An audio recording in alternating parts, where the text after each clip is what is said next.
ഓം നമോ നാരായണായ. ഹരിപ്രിയ അസ്ട്രോവിഷൻ ചാനലിലേക്ക് എല്ലാവർക്കും സ്വാഗതം. ആദ്യമായിട്ടാണ് നമ്മുടെ വീഡിയോ കാണുന്നതെങ്കിൽ സബ്സ്ക്രൈബ് ചെയ്യുവാനും ഷെയർ ചെയ്യുവാനും മറക്കരുത്.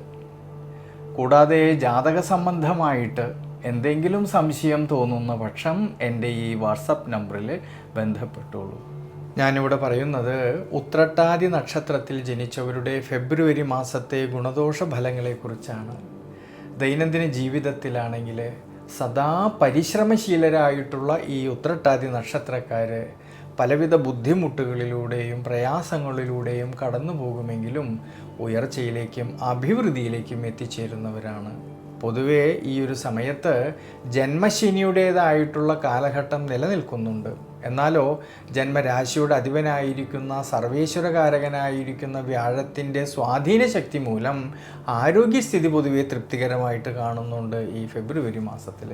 എന്നാൽ ജന്മരാശിയിൽ ദുരിതാധിപനായിരിക്കുന്ന ശനീശ്വരൻ്റെ സാന്നിധ്യം നിലനിൽക്കുന്നതുകൊണ്ട് യാത്രകളിലും ഡ്രൈവിങ്ങിലും ശ്രദ്ധിക്കണം. അതുകൊണ്ട് അനാവശ്യമായിട്ട് വരുന്നതായിട്ടുള്ള യാത്രകളെ കഴിവതും ഒഴിവാക്കുന്നത് വളരെ നല്ലതാണ് ഈ ഒരു ഫെബ്രുവരി മാസത്തിൽ.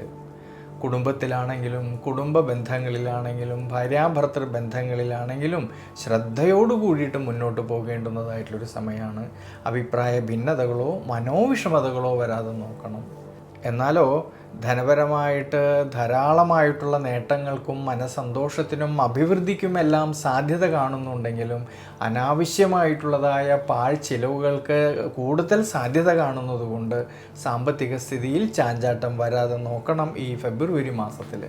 ഇനി തൊഴിൽപരമായിട്ട് നോക്കുമ്പോഴാണെങ്കിൽ കർമാധിപതിയായിരിക്കുന്ന വ്യാഴമാണെങ്കിൽ 4-ാം ഭാവമായിട്ടുള്ള സുഖസ്ഥാനത്ത് നിന്നുകൊണ്ട് കർമ്മസ്ഥാനത്തേക്ക് ഈ വ്യാഴത്തിൻ്റെ ദൃഷ്ടി വരുന്നതുകൊണ്ട് കർമ്മപരമായിട്ട് തൊഴിൽപരമായിട്ട് ധാരാളമായിട്ടുള്ള നേട്ടങ്ങൾ കിട്ടുന്നതായിട്ടൊരു സമയമാണ്.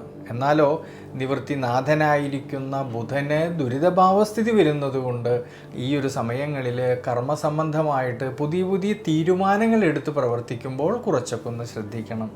അതുകൊണ്ട് ഉത്രട്ടാതി നക്ഷത്രക്കാർ ഈ ഒരു സമയത്ത് ശനീശ്വര പ്രീതികരമായിട്ടുള്ള വഴിപാടുകൾ ചെയ്ത് പ്രാർത്ഥിക്കുന്നത് വളരെ നല്ലതാണ്.